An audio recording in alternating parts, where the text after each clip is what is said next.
Hello, everyone, and welcome to the next episode of the Simply Reds podcast. My name is Reuben, and I'm joined by Sam. You all right, Sam?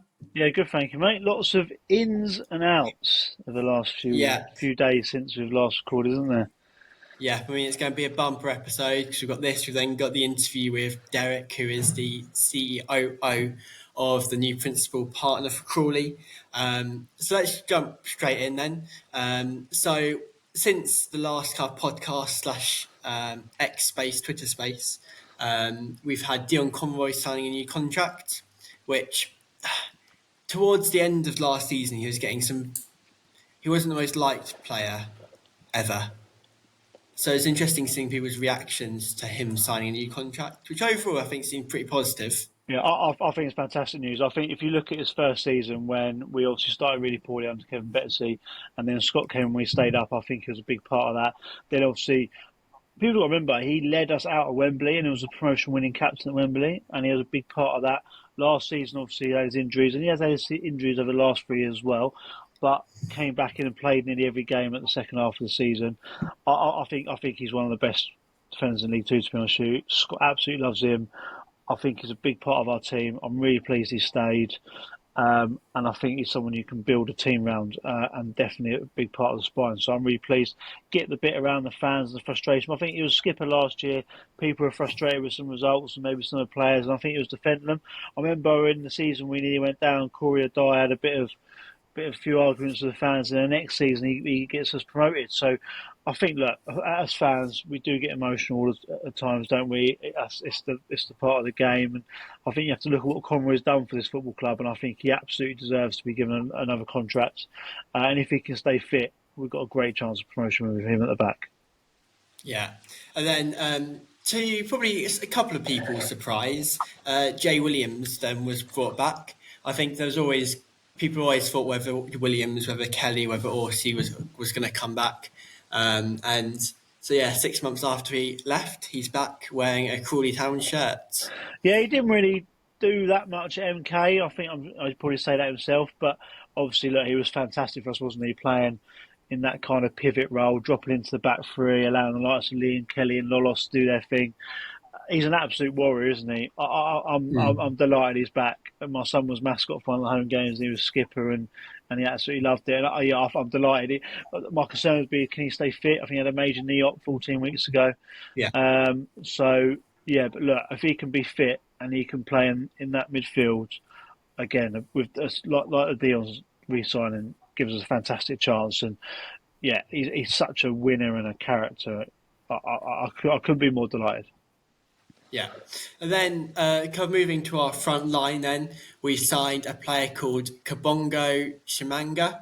I think he was he actually with Scott when he was at Swindon? Not sure on that one, was he? Oh, well, Yeah, so he was at Swindon 2024-2025 season. I was going to ask you to spell his name, Reuben, but I won't embarrass you. Yeah, I think interesting. It was obviously at Peterborough. Peterborough plucked him from non-league like I do with a lot of players. Probably didn't feature as much at Peterborough as like, and didn't get the goals. But yeah, he fits the profile of a big, strong striker, doesn't he? And it'll be interesting to be given the number 9 shirt. So Yeah, he has. bit of a statement there from the club, and lots of people have been wondering if we can sign Orsi back, and kind of signing him. Will that mean we go for Orsi? Will it not? Obviously, number 9 Jesse's going to start, so he's got some really good goal numbers in his career, albeit lower down the leagues. But I think with the way he plays football, hopefully he'll be a big asset for us up front. Yeah, I mean, he's been previously named in Team of the Year for 4 consecutive seasons during his time at Oxford City, Bournemouth, Chesterfield, and also collected multiple honours. I think he's been unlucky with injuries, but hopefully we can make him fit. I'm sure Ricky will be working hard with him to keep him fit, and hopefully he can go back to his good scoring record that he's had previously. I mean, in 2018-19, he scored 37 goals in all competitions, and when he then, in 141 appearances, scored 74 goals as well for another team. So I think that shows he does know where the back of the net is. Yeah. So hopefully we can utilise that going forward. Well, and then the eagle-eyed among you would have seen during these Crawley videos of them out in Spain that a certain Jamie Day was in the background. And I think as soon as people started noticing it, the club put something together to say that he's joined again. It seems like he's now becoming the assistant manager, and then the other guy whose name escapes me. Neil Smith, they're both assistants. It's interesting. We've got Oh, right. two assistants, which I think is quite fair enough. Why name one as first team coach if they're both going to be assistant managers? So fair enough. Obviously, Jamie's been by Scott's side wherever he's been. Obviously, trusted member of Scott's team. Obviously, part of the promotion winning campaign originally. Obviously, followed into MK, and then obviously saw out his contract at MK until MK appointed Paul Warren and come back. And I think Jamie Day's a really interesting character. You don't hear much of him, do you? We've had assistant managers in the past, albeit Lee Bradbury or whoever, who are quite vocal, and that's not a criticism of Jamie because Scott's quite vocal, isn't he? And everyone can't be the same. You have to have different characters to get the best out of people when you're a leadership group. So. Yeah, it's fantastic to have Jamie back. Neil Smith obviously was a character on the sidelines and got a very strong coach team, haven't we? And Scott, Neil, Jamie, and Chris Dixon. So I'm assuming that'll be it for this season, which is obviously Scott thinks four's enough, fair enough, and we're obviously looking to appoint a head of performance analysis as well. So yeah, great to have Jamie back, and hopefully we can replicate what we did a couple of years ago. Yeah, fingers crossed. And also out in Spain, we got to see the away shirt. It was interesting that they showed the away shirt. Whether part of that was because we played Hearts when we were out there, and whether us wearing red would have been a bit of a clash. So they needed to get some shirts released. So maybe that's why they did the white shirt. But I think it looks really smart. Some people aren't huge fans of some of the locations that are subtly on their shirt. I think it's really nice. It's got a bit of red in it, a bit like the one over my shoulder. It's got a bit of red in it as well. Obviously being red for Crawley Town, but obviously needs a white away kit. I think the sponsor logo looks really good. I quite like the neighbourhoods down the shirt. I think credit to the club there, fair play. Like some people might argue some of the places aren't in Crawley, but it's not like Horsham's in there or Crawley Down or East Grinstead, is it? So or Cotthorne. So yeah, look, I think fair play to the club. It's good to have that in there. It's unique, isn't it? I think it's good to have unique stuff, and yeah, pretty excited to see the home shirt now, and hopefully they'll both be on sale for the first game of the season.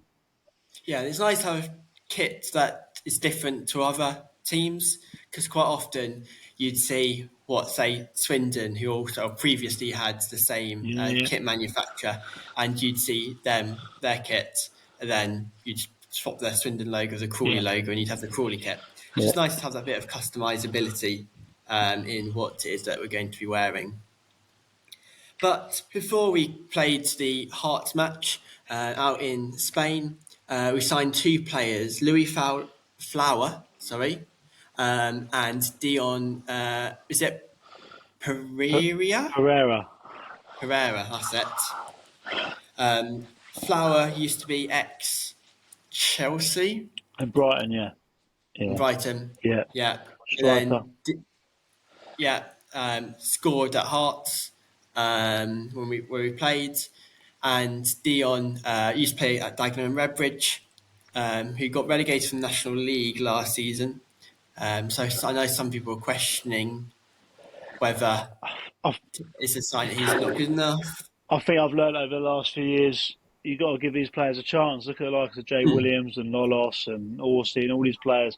Liam Kelly got relegated, didn't he, when League Two watched down and was one of our best players. So I think, look, Scott and Wagme are very good at picking up gems and kind of polishing them and giving them a chance, and they flourish, and hopefully they do that, and hopefully they stay fit for those maybe haven't had a good injury record, and we're building a team, aren't we? And obviously Mr. Benjamin Tanamu has departed as well, Reuben. Yeah, he has. He has. It's a weird one. So there's lots and lots of rumours as to how much was he purchased for, and when we spoke to Ben in the podcast back in November, he said that he can't go into how much it was, but it was probably below market value for him. But then if he thought he was the next Vincent Company, then of course it's going to be below market value. But if it's going to be the next, I don't know. think of a bad player, It, then yeah, in my opinion, the most bizarre transfer of our EFL history. Mainly because he's come from Africa, Nigerian international, no English football pedigree, a legend. We can discuss and debate and speculate on the fee. But we've paid a fee for him. He's come in. Rob Elliott didn't really play him, albeit he started in the game we won at Charlton, which is probably the highlight of yeah, our League One season. Scott's come in, not really played him, and then he's gone back off to Morocco. So you people might throw in Yusuf Merson from a few years ago, or even Rory Feely recently. But I think because of the background of never playing in England, the fee, the fact he's international, and that he wasn't very good or rated very well, will probably go down in the history as the most bizarre transfer by the football club. But he's gone. We move on. Let's hope we can keep our current. I think we've got four really strong centre backs in Ben Radcliffe, Barker, Flint, and Conroy, and obviously McKenna to back them up. So if we can keep them fit without suspensions, I think we'll have a good solid defence there. yeah. I mean, there was rumours that Rotherham were in for Barker. And one of the rumours saying that he'd flown back early from Spain, but he played at the Hearts match, which kind of squashed that rumour. Yeah. So whether that's ever going to come to fruition, whether he might go to Rotherham. Well, Richie, obviously, his dad was a bit of a Rotherham legend, played there loads, and obviously was an assistant manager there for a long time. So, if I'm honest, with you, obviously, I really don't want to lose Charlie. I'm surprised his dad hasn't come knocking. But I suppose his dad, obviously, now MK has got all the money in the world to spend. But I thought he might even just try and sign his son to kind of set him up for life financially, because obviously the money they're splashing about is unbelievable. I've heard they're offering players more money than Championship clubs are. So yeah, Wow. I'm really looking forward to those MK Don games for lots of different reasons. The rivalry with the Jay Williams, the Liam Kelly, the playoffs, the fact that Scott was there, Jamie Day was there, but also because they spent all this money. I hope we absolutely smash them. Yeah, don't we all? So just quickly briefing on that Hearts game then. We Flower scored for us. I mean, it was very lacking of match announcements or anything. They said the club said that they were going to do some type of announcements throughout the game, but nothing really came of that. But we've got most of the information from Hearts, who released who our players were. Found out we had somebody on our books that we didn't really realise. There was talks about having a fourth goalkeeper. And so there's a fourth goalkeeper who we believe was part of the community foundation, which we wouldn't have really known that he was around had it not been for Hearts kind of leaking the starting 11. Then there's also quite a few notable people that weren't part of the game, wasn't there, Sam? Yeah, I think Jay's probably carrying an injury still, or not fit enough story from his obviously knee op. And then Dion mentioned in his interview when he signed his contract that he played with injury last season and was only just recovering. So you don't want to play these players too early if they're not ready. Obviously, there was also an image, wasn't there? Someone sent me a picture of the players all in Spain together in a swimming pool with their tops off, looking really hench is probably is the word my wife used. Tony Schwabney was missing from that picture. So whether he's got a future, I just don't know. Obviously, Liam Fraser missing as well, but obviously we know his contract situation we're not sure on. And I think the big talking point is Mr. Raphael Kafili was in the picture, Reuben, standing next to Scott Lindsay, which is interesting. Obviously, Raf's been moved to be a big part of Wagmere, and whether we'll see a change in the leadership over the summer, who knows? But fair play to the club. They put their money in their pockets and give the team a bonding week, and obviously they're obviously hard at work in the heat. I'd like to know whether it was warmer here or warmer there, though, Reuben. But albeit obviously a bit of a nicer climate with the swimming pools jumping to, I expect. So yeah, fair play to the club for stumping up the cash. And we've got to be honest, the club has stumped up some cash off the pitch as well.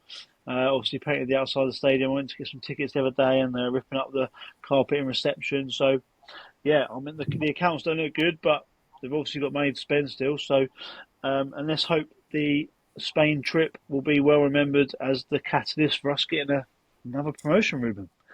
Yeah, I mean, there were two players out there that haven't been announced by the club, so probably on trial. One of whom is a Noah Watson, brother of Louis, who I think somebody was saying he's been at the club previously, just on trial.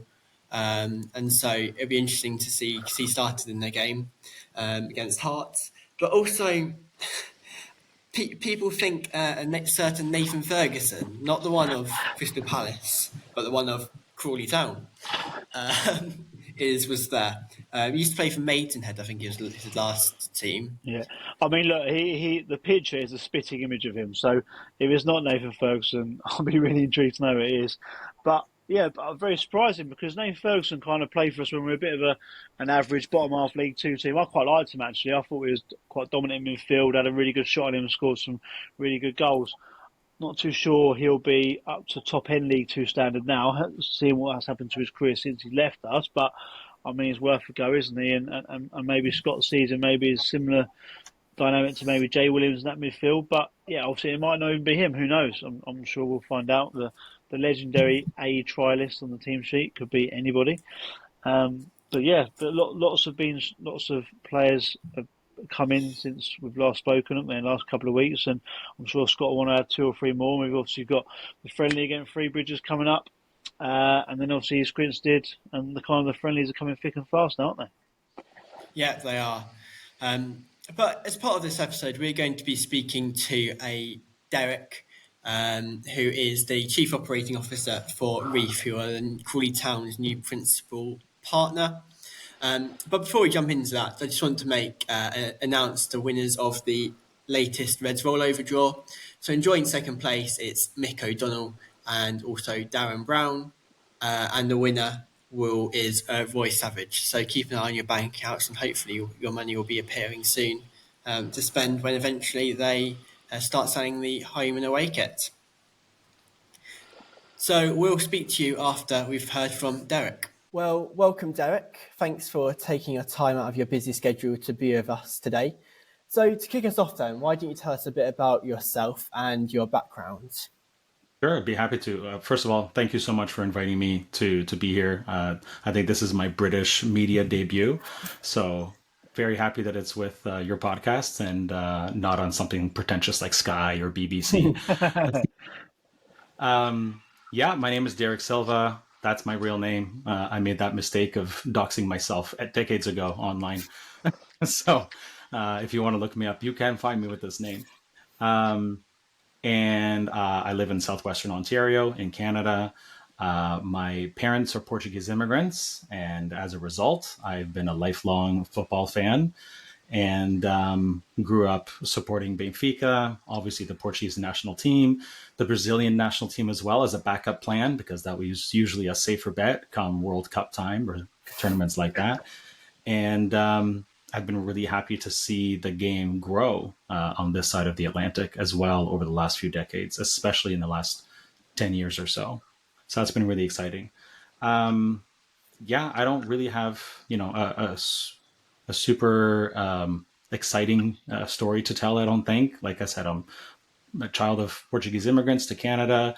I've lived, in the London, Ontario area for most of my life, except for a year in Kitchener. And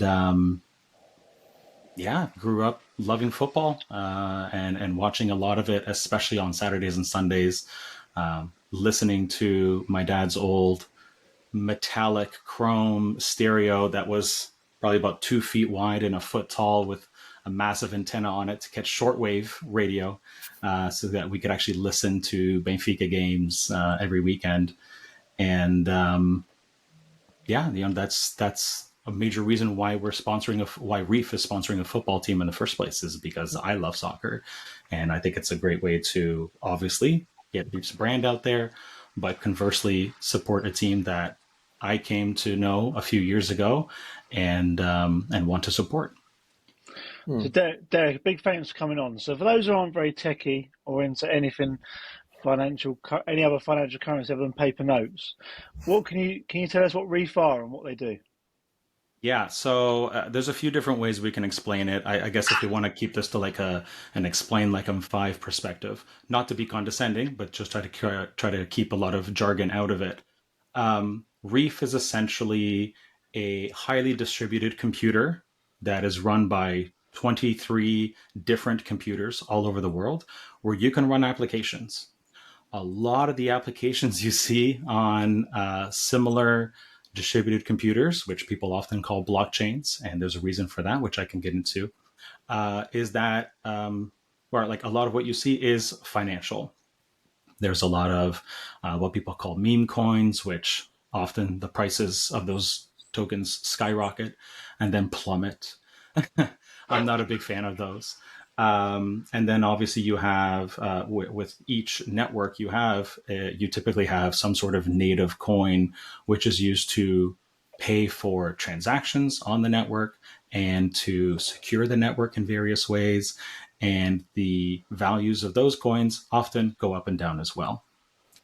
You're not going to find me talking about that sort of thing very often, if ever, online. It's not my focus. I came to discover this technology in 2017. Well, a little bit before that, I heard about Bitcoin in like 2015. Bitcoin's cool. I think it has some. I think it's really opened up people's eyes and perspective to what's possible with technology and what some people call programmable money.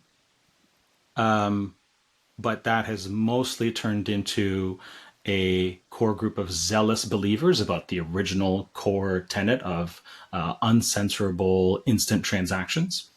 And then, of course, a lot of people who are treating it like digital gold. Again, wherever you fall on the spectrum, that's on you. I have no problem with Bitcoin personally. I don't like the pure financial speculation side of things because I think it takes away from the actual core reason this technology exists in the first place. So, so Reef, Ethereum, Avalanche, Polygon, these are all called blockchains. The reason is that, as many people have pointed out in the past, these are basically distributed ledgers of information and transactions that happen that typically either run a very small computer program, often called a smart contract, or send value from one place to another. And that's usually sending Bitcoin from one wallet to another, sending Reef coins from one wallet to another, that sort of thing.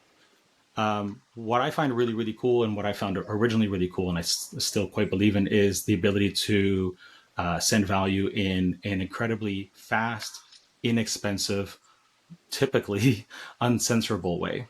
And for my day-to-day life, to give to people a non-financial speculation use case on this, I have a bunch of contractors. I pay all their invoices on blockchain.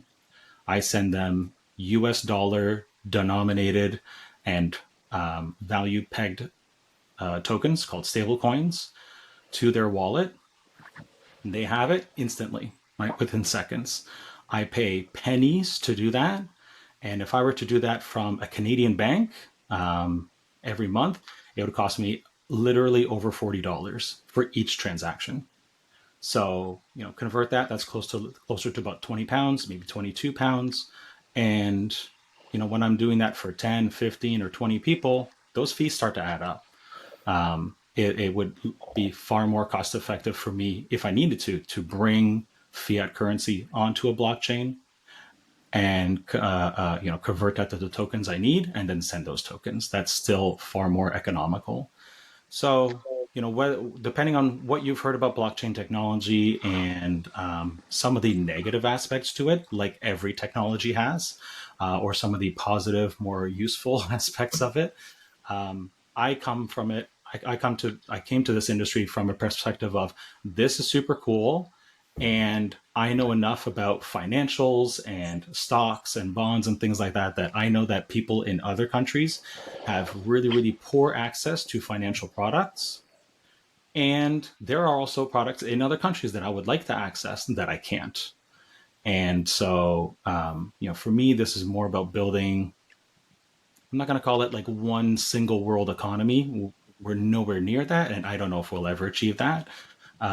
But more just opening up doors so that people from the UK could potentially easily invest in companies based in Canada and vice versa, so that I can hire people around the world to do work for me, pay them more than a fair wage for compared to what they would make locally, hopefully without skewing things too much in their local area, and pay them really, really easily and quickly for doing that work. And things like that. And so, on top of that, there's dozens of different types of applications you can build, and most of those I think are fantastic, and ultimately, that's why a lot of people got into this industry in the first place. Yes, there are scammers and thieves and all sorts of other people, just like you get in real life, just like you get across the internet, regardless of what technology they're using to do their malicious activities. But I'm one of those people who is quite happy to see regulation that roots those people out, and punishes them for committing crimes in the first place, so that we can get back to building really cool stuff that people will enjoy using, often for really, really cheap, if not for free, depending on which application, which network you're using. So, for those listening that are experts or interested in part of global finance, what does Reef Chain do that isn't already better, cheaper, or more secure than the likes of Ethereum, Solana, or other established blockchains? Yeah, that's a good question. So, to be quite frank, it's something we've struggled to or to really define over the last few years. The Reef's original vision was to be a decentralized finance operating system, aggregating token liquidity from a variety of networks. There was a fear, though, in 2020 from the founders and the original founding team, which I was not part of, that decentralized finance, or DeFi, might be a bit of a fad. And so instead of focusing exclusively on DeFi, we should pivot to being a full layer one blockchain and enable all sorts of applications to run on the chain. I think that was a great idea. Certainly makes it easier to build a long-term sustained protocol. Pardon me. But with a lot of blockchains launching since then, and even around that time, it's been difficult for Reef to really differentiate itself.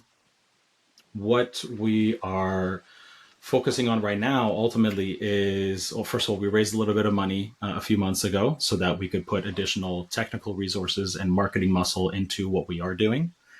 And our current focus right now is to build more or less a comprehensive layer one blockchain. And so that means that there are stable coins on the chain. It could be US dollar denominated, British pound, euro, Canadian dollar, etc. US dollar and euro are pretty dominant at this point, but there are Korean won and British pound and Singaporean dollar and all sorts of other stable coins as well. So we want to have at least a decent amount of volume from those. A lending protocol for people who do want to use a lending protocol. Deposit some Reef, borrow some USDC, for example. So deposit some native Reef coins and borrow a stable coin of some kind, and go do whatever they're going to do with those. Obviously, they'll have to pay back the loan at some point, and there is interest on that, and so there's a good reason to run a lending protocol on Reef Chain in the first place. A more to bring Reef Swap, the decentralized exchange that runs on Reef, which basically means the exchange never has custody of your tokens. You always have custody, or you've put them into a smart contract that the team cannot mess with. You can always pull your tokens back out anytime, completely permissionless. To have more volume, more liquidity there, we've got an on-chain incentive campaign being built right now so that we can get that going. A predictions market. Lots of people like to bet. I think the UK is probably some of the foremost bettors or predictors, especially in sports these days. So for people who like to engage in that sort of thing, have an application running on Reef Chain that does that. Not built by our team, built by somebody else, and a variety of other things. We have an NFT marketplace, or digital collectibles, if you prefer, and that sort of thing. And so basically we want to have kind of one of everything. And then we're really going to try and hone in on like what's working really, really well. What do we know best? And what, therefore, we can like focus on that area. It might be sports. It might be media. It might be something else. There are some blockchains that have launched that are very, very focused on one specific thing at launch. And then inevitably they end up attracting other applications as well. So that's fine because, again, I think you need to have kind of one of everything or two of everything at the base, and then you can start to specialize so that if one of those more specialized applications needs a predictions market or an NFT marketplace or what have you, it's there, it exists, and therefore they can take advantage of that. So to be perfectly frank, there isn't a very specific specialty at this point. We want to kind of get to that baseline, and then we're going to figure out like where do we specialize, if we specialize at all. No, Ethereum is not. It's been around much longer, and we share some technology there. But Ethereum is not a blockchain that specializes in one specific thing. Same with Polygon. Same with Avalanche's Layer One. So I don't think it's a prerequisite, but it would make the marketing a little bit easier. We did. So we'll see. Okay. Cool. Oh, sorry. Tech-wise, REEF can handle a lot of transactions very, very cheaply. Hundreds of transactions per second, and not just sending tokens to and from different wallets, like the types of transactions that take more compute power, like trading on a decentralized exchange, like minting an NFT, like buying an NFT. Those take more compute power than just sending tokens. But we can do hundreds of those per second, very, very affordably, at a fraction of a penny at this point. And so whether you are in a developed country like England, Scotland, Wales, etc., Republic of Ireland, don't think I forgot about them, and or Canada, or you're in an emerging market like Malawi or Uganda or Thailand or what have you, the REEF network is incredibly affordable to use, and and that you can converse that with, or you'd have basically the exact opposite with Bitcoin in times of high transactions, or even, and this is not to throw them under the bus, just as just an example, the Tron network treats every kind of transaction differently and charges you accordingly. So if you send their native coin, TRX, to another wallet, it's very, very cheap. It costs just a few TRX tokens to do that. If you want to do the exact same thing at the exact same time, but with a stable coin like USDT, they charge you $5 or $6, which, if you're Nigerian or Ugandan or whatever, it's depending on how much money you're sending, it's starting to push the bounds of like, is this worth it? REEF is quite different from that, and so as a result, it's really affordable for really anybody to use. Cool. So how did you / REEF first discover Crawley and kind of form that connection to then be principal partner of Crawley Town? Yeah, I don't remember exactly what I read or what I saw, but I do remember hearing about Wagme United buying the team a few years ago. And I don't know, I didn't have any connection with that team otherwise. I know who Gary Vaynerchuk is. I've been a professional long enough and paying attention to marketing and that sort of thing long enough to know Gary's a big deal and very well known. And that was probably how it came up in my feed. Gary's part of this new ownership team, and then a little while later, I discovered the NFT collection on OpenSea. Decided these prices are reasonable. Like, what am I going to get if I buy the NFT? Obviously, I'll get some exclusive access to the Discord server. They have the kit and hat, scarf coming out soon, or shirt, not full kit. And somebody was selling theirs for, I don't know, I could go check, but probably somewhere between $100 and $200 US. And I figured, well, if I'm going to get kit, I'm going to get the scarf and the hat and all that. That's worth it. I'm still paying a little extra, a little bit of a premium, but I'll get to join this community of football fans. That's great. And so I bought the NFT, joined the Discord, verified my ownership so I could get the exclusive access, and I started, learning more about the team from there. I have all the teams I follow. I have them all in FOTMob on my phone, so I get the notifications about when the games are coming up, halftime score, final score, etc. Obviously, I added Crawley there. I'd also been following Wrexham's journey since 2021, I believe. It's been a dream of mine to own my own team for quite a while now, and so it's like, okay, there's a Canadian guy doing it. follow this story.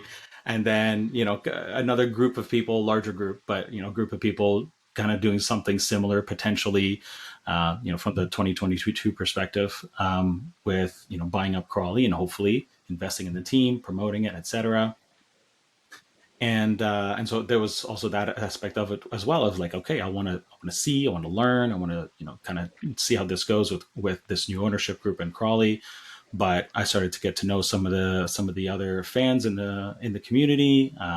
Started participating in the game watch-alongs, and it's, just like most other teams, it's a highly passionate group of people who, more like me, are, love football and understand the cryptocurrency world as well.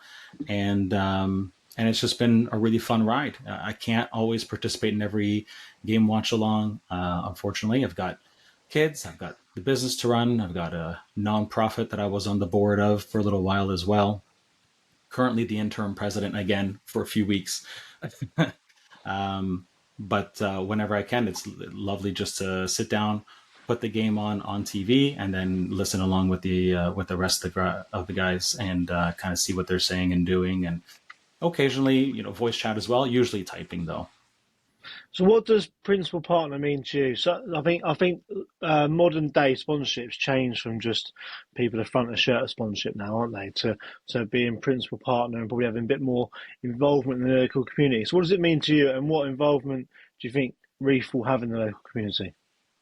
Yeah, so a big part of this was for me was to raise up both brands, and maybe I'll say that and make some people cringe. They don't necessarily want to, think of Crawley Town Football Club as a brand, but ultimately, with so much money flowing through football, I think you kind of need to have at least a little bit of that perspective as well. So, for any hardcore, lifelong diehard fans, sorry, certainly not here to offend anybody, but being realistic about, especially the EFL, the amount of money that goes through, even League Two and Vanarama National League teams, it's incredible. And it's, more at League Two than probably a lot of other countries, even in their first division. So for me, there was a couple things that I wanted to do here. One, it gave Reef a really clear geographic area to focus on. I said to you earlier, Sam, like, we've kind of been a little scattershot. There was a vision a couple of years ago from the old marketing team that we were going to be the top blockchain in the Middle East and North Africa. Okay, like, what does that mean? And there wasn't really a clear articulation or business development model or marketing muscle put into that, except for like, oh, we're going to spend a little bit of money here, we're going to do a little bit of BD here, etc. Never really came to fruition. So obviously, we're not going to say Reef is going to be the top blockchain in the UK and EU or anything like that, but it helped us focus. So, we're going to focus on this area, UK. What happens in the UK, at least from my perspective, often bleeds out into the EU, especially as it pertains to football. And then what's happening in the EU kind of expands out to, where we already have a really solid fan base in Turkey, a little bit of North Africa, stuff like that. And so from a marketing perspective, that was great for us. From a perspective of which team, do we even try to sponsor in the first place? We did some looking around as well. I had somebody emailing dozens of teams across typically second or third division in a lot of countries, knowing well that we don't have the budget to sponsor a first division team in a lot of the really highly developed markets. And part of that goal, to be brutally honest, was to get Reef's logo into the next set of EA Sports FC games, formerly known as the FIFA games. And again, that's twofold. One, yes, Reef's logo's in there. Two, the team we're sponsoring, obviously they're in there, and we're going to do campaigns around that to help raise both. Kind of like what Stevenage and Burger King did a few years ago. Probably similar, but hopefully evolve a little bit beyond that as well. And then ultimately, the goal for Reef is to get on-chain activity. We want to reach 50,000 wallets, which I think we just did over the last week. 50,000 active wallets on Reef chain. grow to 75, 100,000, and give those people things to do. Give football fans in the UK and beyond things to do that hopefully are either very, very affordable or potentially even free. I'm not, and I made it really, really clear to the ownership when we were talking to them about our goals here. I'm not here to try and take every single penny we can from Crawley fans. That is, I've seen lots of sports media and partnerships and even kit and things like that. The prices are outrageous, and I don't feel comfortable spending $200 on a shirt, even if it's an official replica. And I've seen a lot of things like NBA Top Shots and stuff like that, where you can get, pardon me, where you can get really cool looking moments in time during games and stuff like that. But I think a lot of the prices are, bordering on extortionate.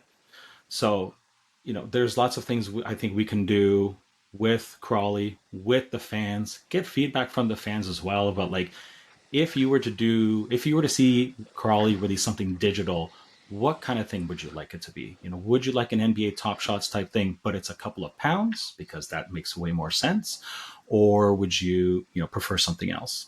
We have lots of ideas, and we're starting to build those out. But ultimately, I want to talk to the fans. I want to find out what they really care about and what would incentivize them, or what would give them a reason, not necessarily an incentive, but what would give them a reason to bother downloading our mobile app, get a few Reef tokens in there one way or another, whether they buy them themselves or we have a little faucet, we do a little giveaway, that sort of thing, and go do stuff, right? And fun, exciting means different things to different people.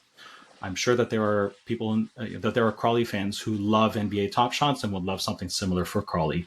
Great, that's cool. I, you know, the Alpine F1 team is doing something where each race this season has a different poster, custom designed for that race, and those are free to get. But you have to go through a few steps, but those are free. That's awesome, that's easy to do. A few £100, maybe £1,000 for the whole Crawley season. We could do something similar and make those free or close to it. So we have lots of ideas. Before he stepped down, I talked to Ben about a few of those. Former Vice Chairman Ben Levin, and I've had a chance to talk to Preston as well about some of these ideas, and of course the partnerships team, who have been really, really great to work with so far. They all love it. We just need to like really sit down and be like, okay, what are we going to do? How's it going to look? Who's going to fund it, etc., and then start to build that stuff. So ultimately, yeah, that's what it really came down to. It's a team I already knew and cared about. It gave us a geographic jurisdiction to really focus our marketing and business development and other initiatives on. It's way closer to home than Australia. And we did look at a team in Australia that, and they're in the A League, and to give that financials a little bit of perspective, I think it was about the same, maybe a little less, to sponsor that team in Australia in the top tier division as what we're doing to sponsor Crawley in League Two. So, to back up that comment about how much money goes through the EFL, it's a lot. Yeah, and Derek, just for Yeah. perspective, how many of your token holders or wallet holders are UK residents as a percentage? Just for listeners out, as in, because I'm interested to see what it is now and what it might be in the future after your sponsorship. Yeah. Honestly, we don't have specific numbers on that. Okay. One blessing, but also a bit of a curse in this industry, is that it's really, really easy for somebody to download your browser extension or your mobile Yeah. app, Yeah. make a wallet, and do whatever they're going to do. And most of those people don't want analytics of any kind baked into your end product. That's not saying it isn't. Like, we have Google Analytics on Reef.io. I haven't looked at it lately. What I could do, if you give me a reason to, or not give me a reason, if you give me a moment to launch Opera, is look at our app download, Google app download distribution. But especially for the UK, that's not going to give us a great idea Yeah. because the UK is one of those countries where iPhones are more popular. Mm. And so it'll give us a sense. And I think it's probably single digit percentage in terms Okay. of Android downloads. Yeah. But I'm willing to bet that once we release the iOS version, should be before the end of the month, that it'll be at least double digit. What I will say is when we made the announcement, a surprising number of people are like, "Oh, that's only half an hour for me. Oh, that's only an hour for me. Like I live in Kent or whatever." And I'm like, "Oh, cool! All these Okay. Yeah. Reef community members who I can like, hey, you want to come to a game? Like, I'm going to be there on such a date. We'll have the hospitality suite. Join me. Let's go hang out. Let's have fun." And so that'll be going out to at least a handful of people who I already knew were in the Reef community, but all of a sudden have exposed one way or another, privately or publicly, that they are in the UK, specifically the southern UK, and therefore, makes sense for me to be like, hey, let's meet up for the first time, come enjoy a Yeah. game, and they're all football fans, so that was Yeah. great. One person specifically, it's like, oh wow, that's Three Bridges Station, right? And I'm like, I don't know. I gotta look this up. Yes, it is. And they're like, oh yeah, that's super close. I'm like, great. And or like, oh yeah, I know, I'm not a Crawley fan, but it's really close to my house. I'm like, great. Like, tell me which team you do support. We'll get together and we'll show you what a great fan base Crawley has. Yeah. So we've had some questions from the fans, and you obviously mentioned earlier about obviously this is quite a new innovative thing for a lot of probably hardcore old school Crawley fans. So if we look at most of the sponsorships have been local companies or well known global brands. Do Yeah. you have any employees in the UK or local area? Just out of interest is one of the questions from the fans. We do. We do have one contractor who lives in the London area, and Yeah. obviously I'm gonna have him come with me to the first home game that I attend. It's not a. I mean, we don't have a very large team in the first place. Most of our team members are in Europe, and we do have one not too far from Crawley, in Yeah. Crawley Town. And you mentioned that I'm jumping ahead here and throwing one of Ruben's questions. Okay. So Ruben, you mentioned that you pay contractors in Reef tokens. How have you paid the club? Is that in cash terms or is it through tokens as well? So let me clarify. I paid the contractors in stablecoins. Oh, okay. I've been paid in Ether before, and I had the absolute nightmare scenario of receiving the tokens at like the ETH at like 10:30 p.m. and thinking to myself, that's fine. I'll wake up in the morning. I'll sell them for Canadian dollars then. And I woke up the next morning, and I don't remember why, but Ether was down 20%. I went, never again. This is my sole income. This is, my whole family is relying on this. I cannot take a 20% haircut overnight Yeah. for doing nothing. Yeah, so no, we pay them in stable coins.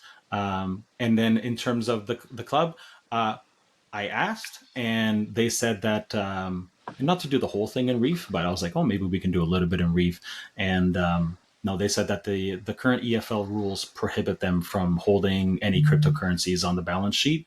Yeah. So unlike PSG, um, as far as I know, Crawley Town doesn't have any cryptocurrencies on the balance sheet, and I couldn't even pay in stable coins. So I went through the very arduous process of off ramping six figures worth of pounds off and then sending it over. The sending from UK account to U account was super fast. That was really really easy. Getting it into a bank account was the hard part, and not hard, just like tedious and quite time consuming. Yeah. And what's the length of the deal? Is it a 1 year deal? Is it kind of a long term? Is it revisit in the summer? It's 3 year deal. Okay. There That's is an good. opportunity for both parties to kind of evaluate halfway through and be like, does this still work for us? Is everything okay? But I pushed for a multi-year deal. I didn't want to do a one and done type of Yeah. thing. I think that's,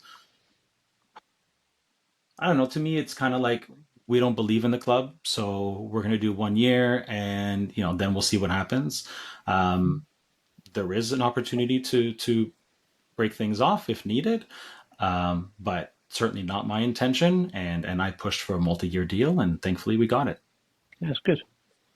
Well, we saw last week Jay Williams in the new away shirts with your logo on it, and I think it looks quite nice. You sometimes see Yeah. some kind of companies' logos on their shirts, and it looks totally out of place. But I think on that white background, it looks really, really smart. Yeah. And you mentioned Burger King on Stevenage. I mean, that's pretty obvious what they want you to do. They want you to go to Burger King. You look at Wrexham, who is it? United Airways. And again, Yeah. pretty obvious fly.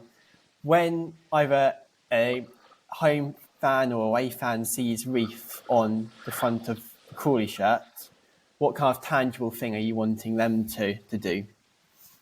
Honestly, we're very much in an awareness stage of our marketing. There's not a ton of applications on Reef Chain right now. But it is fairly easy to get the token. So ultimately, we hope that people will see the Reef logo on the kit, on the billboards, on home and away games, obviously, and we'll just start to kind of do some research. And as they come down through the funnel, they will discover, if I want to, where can I buy Reef tokens? How do I download the application? What kinds of things can I do on Reef Chain, etc.? And I hope that at some point throughout the season, they will discover an application they want to use, and therefore will actually go through all the steps. It's a bit of an expensive awareness campaign, but ultimately I felt like it was necessary, kind of based on the lack of marketing we've done for quite a while, to really make a bit of a splash and do a decent capital outlay and put some additional muscle behind it throughout the season so that we make the most of it. Cool. And when it was announced that Reef would be part of the club, in typical fashion, people scroll through your old Twitter and X posts and see particular comments. And so, kind of moving on to the club's ownership, I know you've got to be a bit more careful now because you are part of the principal partner for them.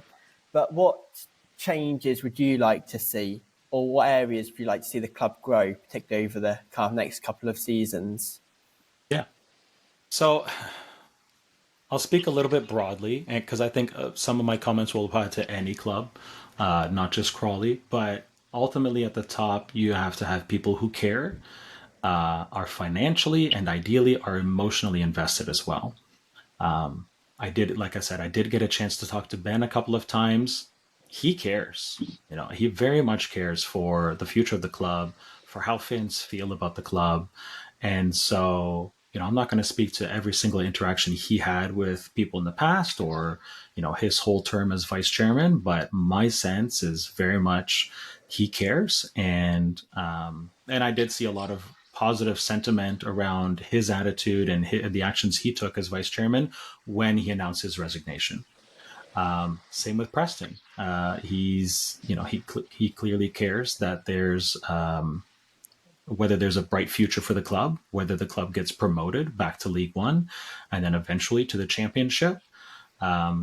And that's actually something that they're working towards, and something that's actually baked into our contract. What is Reef going to pay for principal partnership if Crawley gets promoted to League One next year, or this coming season, 25-26, or stays in League Two another year and then gets promoted? So that's accounted for. And it's also accounted for. What if Crawley gets back-to-back promotions to League One and then to the Championship over the next 2 seasons, starting obviously with 25-26. So, if they didn't feel strongly that was going to happen, it probably wouldn't be a forethought, right? It would have been an afterthought this time next year of like, oh shoot, how do we value this now? Now that we're getting promoted. Otherwise, ultimately,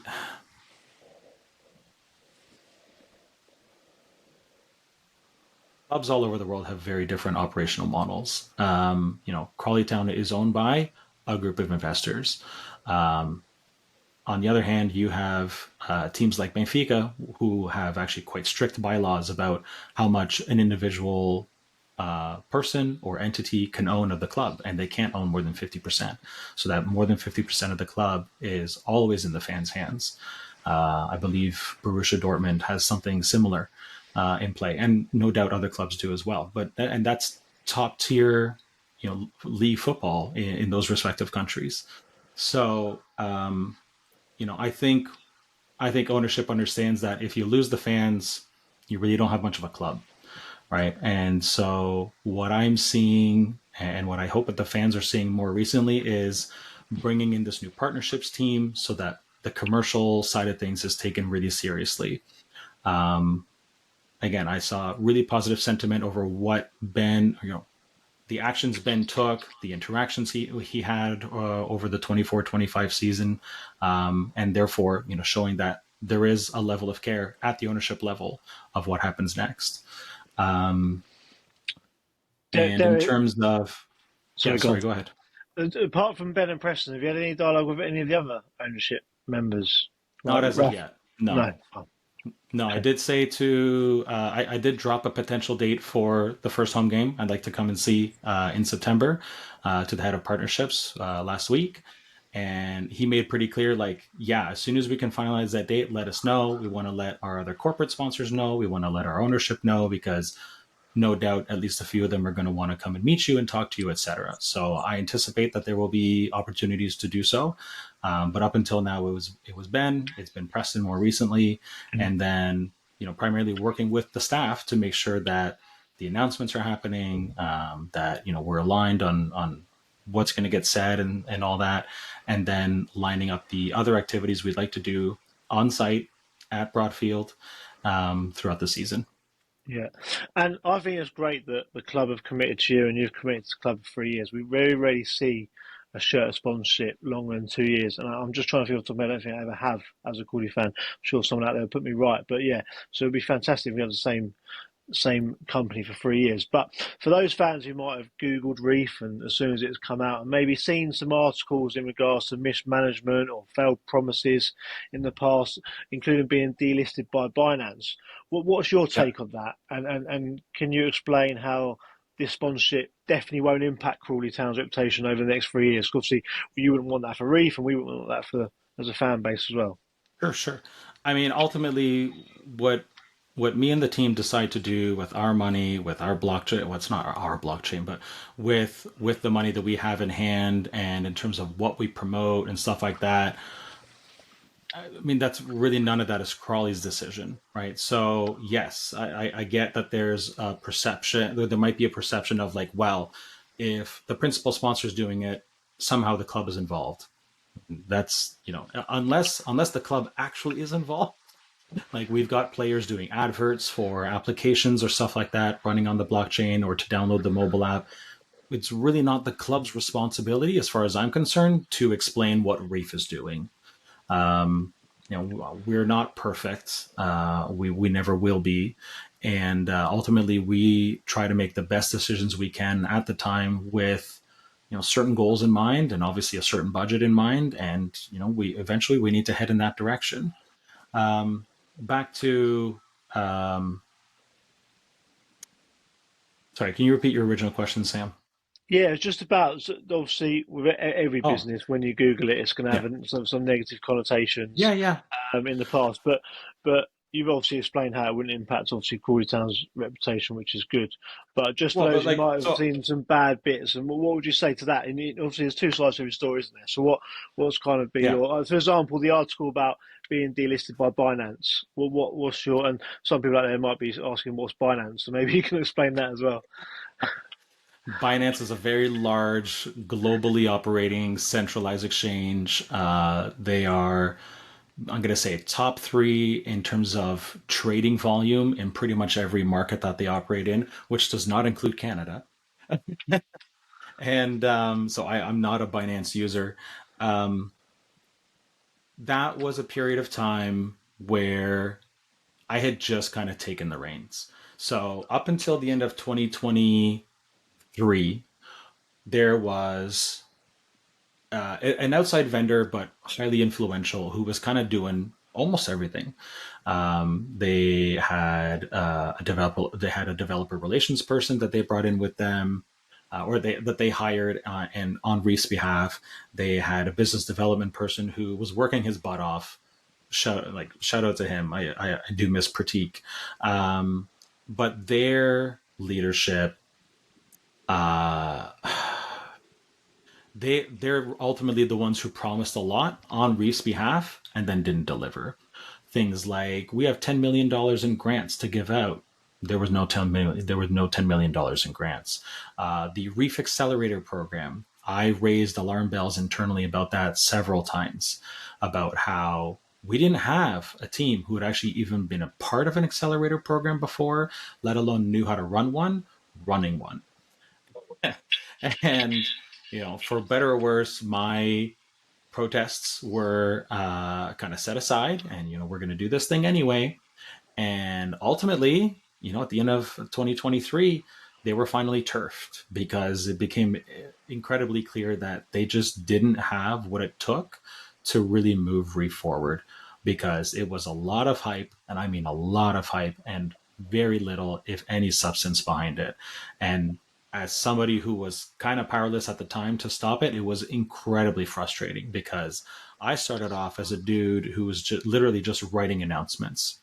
And then me and my team came in to run the Discord server. And then we became administrators for the Telegram group. And so, like, over time, we're embedding ourselves more and more into the community, and really coming to appreciate and like a lot of the other people who are there. Some of them are purely financial speculation type people. And like I said, that's fine. That's their choice. Other people are like, no, I really want to see Reef have like hundreds of applications running on it. I want to see the project succeed long term, etc. I'm staking Reef tokens in order to help operate and secure the blockchain from attacks, yada, yada. Those are the people I really come to appreciate, obviously. And so at the end of 2023, that team who was handling so much were booted out. And so it's like, okay, I have a chance now to really take the reins, make a mark, a positive mark, hopefully, and start to steer this thing in the right direction. Right? You don't. It's not every day you get a chance to really take the reins of what could be, at some point, a multi-billion-dollar organization of some kind, and take it and run with it in your vision, and to be a good operator there. And so I'm not much of a visionary type of person, but I am definitely an operator type of person. And so it's like, okay, what are the things we need to do? And so starting in 2024, early 2024, once we realized, oh, these guys are all gone, we can kind of start to do things properly. Me and our head of growth, Cassie, and the lead developer, and a few other team members were like, okay, what do we need to do here? How do we fix things? And start to reestablish that trust with the community, that whoever's left at this point, we do genuinely care. We want to build up an ecosystem that matters, that is comprehensive, that you enjoy using, with applications that you like and launch every day on your phone for whatever reason, and take things in that direction. It's taken time to kind of get things back on track, to reestablish some trust. There are still some people out there who are like, you're just a bunch of scammers, blah, blah, blah. It's like, I had no power at that time when, the allegedly scammy activity was happening. Scammers as in like, you promised this and then you didn't deliver. Sure, that's basically a scam, right? And, and we didn't come up with the cash to sponsor Crawley overnight either. Like, that took a lot of time and effort, and finding other people who believed in Reef in order to get that money available and sink it into this principal partnership. It's not just for fun, right? It's Reef. The company behind Reef is a business. It needs to make money at some point, and this is one way we're trying to accelerate our path to being a sustainable ecosystem, and a company that's building products on that ecosystem as well, just like anybody else can.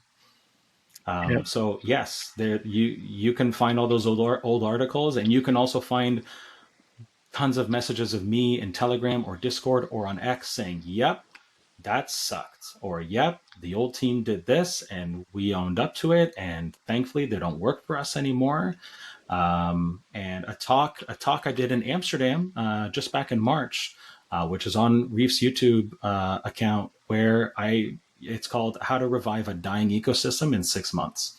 And I talk a lot, as much as I can in 15 minutes, I do address all these past transgressions that have led to that mistrust and how we're trying to reestablish trust.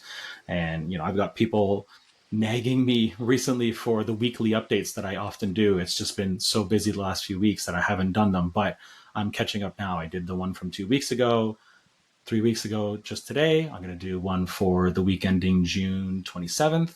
Tomorrow, I'll do next week. I'll do last week's on Wednesday, and then I'll do on probably next Monday the one for this week. So we'll be all caught up again, because it does matter. And I established that cadence of like, I'm doing this every week or every other week to show you what's happening behind the scenes. REEF's not a publicly traded company. The REEF token is not a security. It's not a stock. You don't get voting rights or whatever. It's not you don't get shares in the company, but people treat it like that, even though we say otherwise. Yeah. And ultimately, it helps keep me accountable. It helps keep the rest of the team accountable to keep up the momentum and to keep making, hopefully, really good decisions so that we build up a really, really cool network of applications and products and however else you're getting access to the REEF ecosystem. That at the end of the day, there is something, a game, a predictions market, a decentralized finance protocol, whatever that you care about using. And and even then, there's still going to be people who don't care, because all they'll think of is the past. And it is what it is at the end of the day. Yep. So you've kind of mentioned this already, but at the end of the 3-year partnership, what would success for REEF look like? I would say that we've got a really active user base in the UK and around it, that we have dozens of applications and that running on the blockchain. And ultimately, that the Crawley Town sponsorship helped us reach that point. It helped us get the brand in front of more people. It gave us an opportunity to do some unique marketing. It gave us an opportunity to drive and learn from some initial initiatives that we know we hopefully can use a captive audience for, to try and experiment, again, for free or very low cost. Because ultimately, I think there's billions and billions of people out there who have literally never even heard of a blockchain before, don't understand anything called a wallet other than the one they pull out of their pocket, or maybe their digital wallet on their phone with their I'm going to say UBS, as if we're all in Switzerland or something, but like, the Royal Bank of Scotland card or whatever, and gift cards and things like that from Marks and Spencer, in their Apple Wallet or their Google Wallet. There is this other really cool thing, I think, called a blockchain wallet that you have full custody over. Nobody gets to tell you what to do with your money. Nobody else has access to it. And you can literally do whatever you want, whenever you want with those funds, because it's completely yours. And when you study any sort of financial history, and even as recently as the Greek credit crisis, when they owed the EU billions of euros, and every Greek person woke up one morning to 10% of their bank accounts gone. You probably can't hear the snap, sorry, because I've got a noise canceling thing on my laptop, but just gone. 10% shaved off the top. That's frightening. But you and I both live in countries where that could conceivably happen, where every UK citizen could or resident, anybody with a UK bank account could wake up one day and 1, 2, 10, 50%, whatever is gone, because the government says so, and the government needs that money apparently more than you do. And that's not the type of thing that's possible with a cryptocurrency wallet. And even from that perspective, I think that's an incredibly powerful lesson to learn and kind of internalize for yourself of what could that mean for you if you had that sort of power over your money. Um, I can't spend more than, I think it's $2,000 or $3,000 a day without giving my bank a heads up that I want to go buy a nice new high end TV and audio system or something like that. Why? Because it's my money. And at the end of the day, um, money you put into a savings account gets lent out, and that's one reason why they do that. And on the other hand, it's your money. If you want to go spend it, especially at, I'll say Best Buy because that's the only electronic store I can think of, right? Oh, Carphone Warehouse or something like that.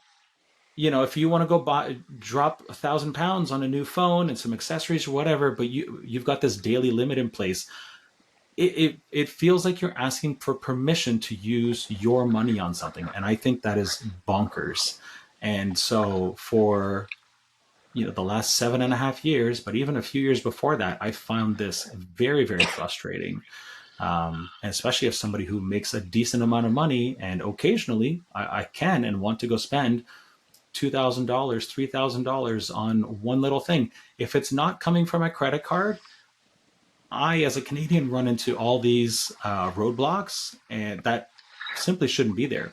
Of course, it's fine to go spend it on a credit card because they know you got to pay them Yeah. back somehow, and if you don't, they're going to earn interest on it. But heaven forbid you use your checking account for that sort of thing, because that's a pain. Um, It's anyway, hard. little It's hard. mini rant. It's hard. It's hard enough getting permission from the wife, let alone the bank, when you go and spend a lot of money, isn't it? So, yes. Yeah, you have to ask two people for Yeah. permission. Come on. At No, but least the in bank, all seriousness, at least the banking app doesn't shout at you or say you can't. but in all seriousness, if you lived through that time period, or and you were in Greece at the time, or you had a Greek bank account, or you saw it happen to friends or family or loved ones or what have you, for me, that I think that was a big wake up call to a lot of people at the time. And I'm pretty sure it's one of the things referenced in the Bitcoin white paper about why Bitcoin was created in the first place. Mm. I might be wrong about that. I haven't read it in a while, but those sorts of situations it should never happen ultimately. So Yeah. Derek, really appreciate your time. I'm just going to end with a few quick fire questions, if you don't mind. Just sure, for let's go listen, for it. just listen. So VAR in League One and Two, yes or no? Yes. Oh, okay. Why? It was meant to be quick fire, but I'm interested why. I just I've seen so many disallowed goals because the lines person didn't call it correctly the first time, and allowed goals that shouldn't have been.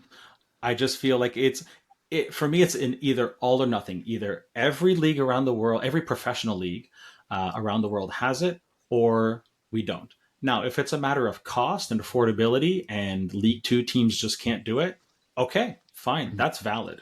I'm not going to say like it has to happen at every single league, every single level. Obviously, my kids are not playing with VAR, but when you see how I read something about the Premier League wanting to introduce a new way to do it with like 28 iPhones scattered around the stadium, and how that was going to be actually a more accurate and less expensive way to do it.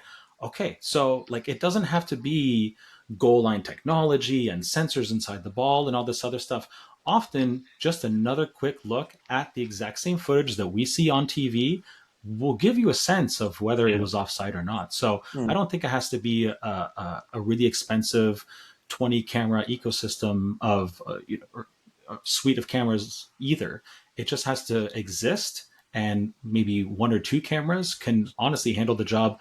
I'm going to say 9 times out of 10 in my experience. So I Yeah. think it'd be nice. Is it the end of the world that it isn't there? No. But if it can be done affordably and bring some additional fairness to the game, yeah, absolutely. VAR should exist. I think VAR definitely splits fans. It's interesting. I really like the rawness of the lower league football, and that when the ball goes in the back of the net, you look at linesmen and you can celebrate knowing that it's not VAR. However, if I look at the Wrexham home game from last season, where Bradley Ibrahim scores that weldy that was goal of the season, one of the best goals I've ever seen live, and then obviously Wrexham then last minute score that header, and Jez Kelly got thrown to the ground. And you think, had we had VAR then, potentially we could have stayed up, and potentially in the end Wrexham wouldn't have gone up. So it's interesting. Right. I still even think now I would be not VAR, but like moments like that, you think, well, if there was VAR, that would never have been given because you're dragged to the ground. So Yeah. I think it is down to me, and I think as the years develop, I think the Championship will get it, League One will get it, League Two will get it. And it was really interesting. I don't know if you remember for the playoff final. When we got promoted, we had VAR, and Scott even said before the game, I don't want it. And I agreed with him. You play 46 games without VAR, and then you have it. But obviously, we gave away a penalty, didn't we? And it went to VAR, and it got overturned. And you think, actually, had VAR not been in play that day, we might not have got to League One. So who knows? Right. Yeah, time will tell, won't it? Now, Sam, are you? If you're going to ask, I'll hold off. But if you're not going to ask, then I'll talk about it now. Are you going to ask me about the offside rule? No. Go on, talk about it. Okay. And I'll say I don't like the offside rule the way it is right now. Interesting. I know it's being trialed. I think somewhere in like League Division 2 in Netherlands or something like that, where as long as a goal. Okay, so right now, basically, if your shoulder is ahead of the defender, that's it, offside, right? Yeah. And I think that is way too aggressive. New potential rule that could be adopted across all of FIFA is if any part of your body that is a goal-scoring part of your body is still onside, then that's fine. I much prefer that. If your shoulder or your arm or your eyelashes are beyond the last defender, you jumped like 2,000th of a second faster than the defender did. So that's their problem, right? They're not keeping track of you as the attacker in that situation. So I really hope the new rule that the trial goes well, that gets adopted. And then I think that plus VAR would make, generally speaking, things more fair across the board. Yeah, of course, there's going to be situations where you rue the fact that VAR exists in the first place. But at the same time, if you're on the other side of that equation, you wish you had it, right? So it's always going to be a toss-up. Yeah. And so you've said that you've been following Crawley for a few years now. Who's your favourite Crawley player, either current or past? Liam Kelly? No, wait, not Liam Kelly. What's his name? I knew you were going to ask me this question, and so I was trying to think of the Canadian. Liam Fraser. Liam Fraser. There we go. I knew it was Liam something. I love Liam Fraser. I knew about Liam Fraser before you guys did, and so I quite like him. I think we need to get him on a new contract. I don't think he's on a new one yet, so I really do hope maybe I should give him a call and see if we can make that happen. As my role as principal partner, see if I can convince him to stay. But yeah, I really like the way he plays. I love the way he plays for the Canadian national team. I think that's a really, really good get for any League Two team to have somebody of that caliber, and so I really hope he sticks around. Yeah. So you're going to give him a call and offer him some Reef tokens to stay, yeah? I'll see what I can do. Yeah. So where do you think we're going to finish in League Two this season then? Honestly, anywhere that puts us in a playoff position to get promoted, I'm happy with. I know there's a lot of discussion. I listened to the first episode for this season, and you guys were talking about how much MK Dons is spending. I guess trying to follow the Wrexham route of like, we just need to spend a ton of money and get ourselves promoted, and that can work for them. But one nice thing about the EFL pyramid is that you don't need to come in first or second necessarily.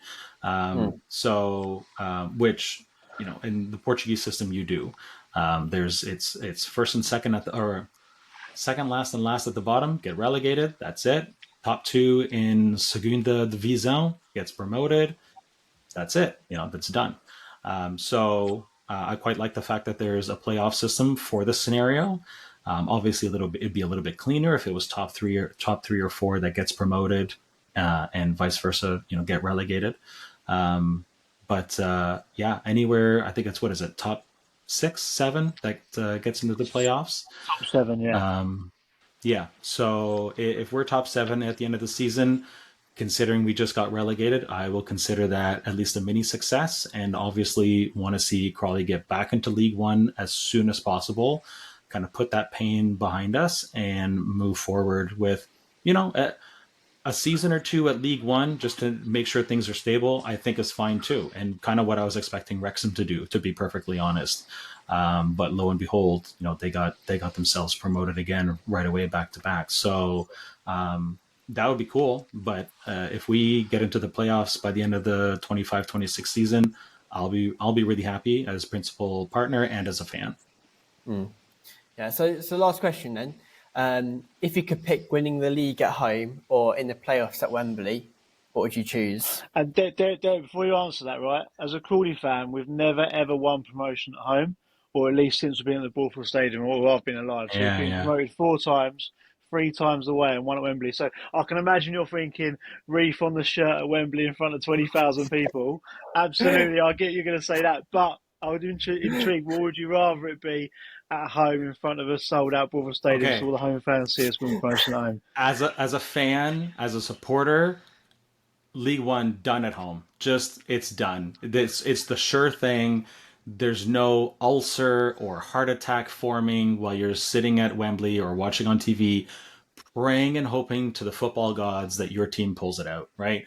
I'd much rather have the sure thing and just finish the end of the season first place, done. Now, if the opposite happens and there's the game at Wembley, I'll be there. I'll make sure of it. But I'd much rather be at the last home game of the season, and Crawley is the clear number 1, and we are getting promoted, and we get to have the "we are going up" celebration and the chants and everything else. Yeah, I think playoffs is, if you do win the playoffs, it's one of the best experiences in the world. But if you lose the playoffs, it's probably one of the worst experiences in the world. I remember in 2012 when we went to Atkinson last game of the season, we had to win, and if we didn't win, we dropped into the playoffs. I remember thinking, if you drop into the playoffs after that momentum of trying to get into automatic promotion places, you're very unlikely to then go on to win. And I remember the relief when we scored in the 70th minute, went on to win. I was like, yes, we're not in the playoffs, but obviously having won in the playoffs is the best way to go up for sure. But you can't guarantee it, can you? You got to win 3 games, or go through it obviously after the first 2 and then win the third. But yeah, it's interesting. We were quite lucky now because we won at Wembley. I'm a bit like, done that. I'll happily take getting thrown at home now. Thank you. And the other thing with playoffs is that you need to win 3 games against other similarly caliber teams, right? You're not playing 3 mid-table or bottom of the table teams. You need to beat 3 other teams who are just as motivated as you are to win and to accelerate their careers and their team's fortunes. And so, I mean, it's kind of like, it's like trying to win the Stanley Cup in hockey over here. Like, you are playing against the best of the best, and you've all had your injuries and your timeouts during the season, and everybody's bruised and battered. And now you have 4 more rounds of hockey to go through, potentially another 28 games to win that cup. And like, it's brutal.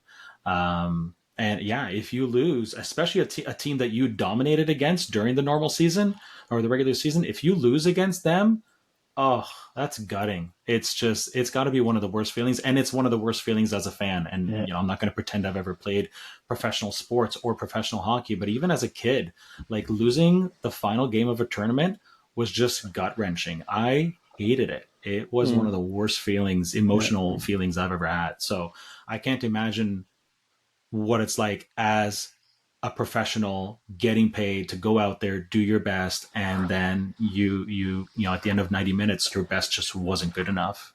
And you lose 3 or 4 weeks for your summer holiday as well if you lose in the playoffs. Sure. It's been great to have you on, Derek. Really appreciate your time. Thank you very much. Thanks, Sam. Yeah, Thanks, thank Reuben. you, Derek. And hopefully we'll see you at home games soon. I think according to your Twitter, you owe quite a few people some drinks. I do. I'll get you guys some pints, and I do owe a couple of gentlemen some pints, so that's fine. We've got the money in hand. That's not, if we can afford to sponsor the team, we can buy a few pints of beer. That's okay. Well, thanks very much, Derek, for your time. Okay. Cheers, Derek. Thanks, you guys. Well, I think we should really appreciate that Derek was willing to take his time out to go on to this podcast. I know when it was first announced that he was involved as a new principal partner through his company REEF, that he received a bunch of comments and stuff on social media, but he wasn't afraid to not answer them. He was very open and very transparent with what his thoughts were. There was some questionable stuff on what he said about the ownership previously and whatnot, which have been more than happy to speak. So I think it's a good sign that he is willing to be this open and transparent to us. Just hope it continues, because I think we've seen with WAGMI that it can start off with high levels of transparency and honesty, but then if things don't start to go down well, then that can very, very quickly drop off. Sam, what did you make of that interview? Yeah, first and foremost, thanks, Derek, for giving up an hour of his time to kind of have a chat with us. I thought he was very open, nice guy, obviously knows his football, committed to the club for 3 years. So obviously he mentions a break clause, but fair play to him, invested 6 figures, which is a significant sum of money for a League Two football club, and answered his questions well. I mean, I'll be honest with you, when I saw the name REEF as sponsoring us, the only reef I've heard of is a coral reef. But obviously, I've done a bit of Googling, and I'll probably know as much about blockchain as I did 3 years ago, which is very little. Kind of baffles my mind. But yeah, look, they're trying to use the club to raise their profile, which is what sponsorship is. But he's obviously passionate about the local community, albeit the company's abroad. But I think when WAGMI first came in, I remember saying myself, like, we've got to be open to these new ideas. And if they work and they are productive and efficient and work for the club going forward financially as well as infrastructure-wise, then all for it. And I think, yes, it's good having Checker Trade or Rent a Kill kind of come as UK on our shirt. But if REEF are willing to sponsor us and invest money and are a reputable business, why not? What's the harm in it? So, yeah, it'll be interesting to see it again soon. Obviously, as we mentioned, the shirts look really nice. Yeah. Yeah, it reminds me a lot, actually. I know I mentioned about the kind of being honest and transparent with WAGMI when they first came in. I found there was lots of kind of similarities in the sense of kind of wanting to build a bit of an online community through their people that use their REEF tokens to kind of get them involved in Crawley and to be buying the shirt again, which was WAGMI's original plan for the shirt when they got that chrome squiggle thing on it. And they wanted for it to be kind of worldwide, people were buying it from. Yeah, and I think you've got to remember, their business is all online. So it's not like Rent a Kill are going to be looking for organisations who want people to come in and get rid of pests, or Checker Trade is they want people to go on their phone and look for a local builder to do something in their house. So he wants to build an online community because that's where his business is, and that's fair enough. So yeah, obviously if it works for him and it works for us, it's a winner, isn't it? So yeah, nice guy. Hopefully we'll see him at a game soon, and hopefully it works out for both parties, and hopefully he gets to spend a bit more money in the club because he has to pay a League One sponsorship fee rather than a League Two sponsorship fee. Yeah, it'd be interesting to see. I know I mentioned during the interview that it looks nice on a white shirt. So it'd be interesting to see what it looks like on a red shirt. Yeah. Because and the black and two dark colours. Yeah, and the black shirt with the yeah different badge, Reuben, which we're looking forward to seeing, aren't we? Soon. Yeah, of course. Different badge. It's like, yeah, obviously it's black on white, isn't it? The REEF. I don't know whether it'll be white or gold on black, and I'm assuming it'll be white on red. Who knows? But yeah, excited to see what it looks like. If I'm honest, it looks better than the WAGMI squiggle. So and that's not me being disrespectful to WAGMI. It was just a bit of. I remember wearing the shirt. People were like, "What's that?" So.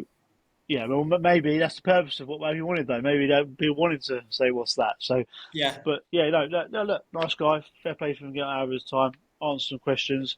If I'm honest, I still don't know what he means talking about that sort of stuff, but I'm sure there'll be some people out there. When he was talking, I was thinking about the last time I wrote a check, let alone had tokens or this wallet. So, yeah, no, nice chap, and yeah, hopefully we'll see him at the game soon. Yes, hopefully. But yeah, if anyone is going to go to any of the pre-season friendlies and see Sam or I, make sure you come and say hello. Let us know your thoughts ahead of the season, and potentially what players do we still need to be looking at bringing in and in what positions. So thanks very much, Sam, for joining me on this bumper episode. And come on, you Reds! How many Reds?